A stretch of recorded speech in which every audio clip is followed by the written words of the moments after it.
నేను జాయిన్ అయ్యి ఇప్పటికి 3 years అవుతుంది. 3 yearsలో ఒక్కసారి కూడా మా మ్యామ్ని కొట్టడం కూడా చూడలేదు. ఒక్కసారి కూడా కొట్టరు, జస్ట్ ఏమైనా తిడితే కొంచెం తిడతారంతే, అది కూడా నార్మల్గా తిడతారు. తిట్టినా కానీ వీళ్ళంతా నవ్వుతారు. కానీ అట్లా కొట్టకుండా తిట్టకుండా ఎన్నిసార్లు పర్ఫెక్ట్ అయ్యేదాకా కూడా చిన్నగా పేషెన్స్తోని మంచిగా చెప్తారు. ఏదైనా స్టెప్ ఎవరిదన్నా పర్ఫెక్ట్ అయ్యేంత దాకా చెప్తారు. తన టైం అంతా మాకు ఇచ్చి డైలీ ప్రాక్టీస్ చేయించారు. అండ్ మేమంతా చాలా ప్రోగ్రామ్స్కి వెళ్ళి చేసాము. అన్ని ప్రోగ్రామ్స్లో ఆపర్చునిటీ ఇచ్చింది మా అక్క.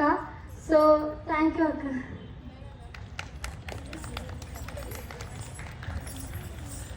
Hi, good evening everyone. My name is Mamta.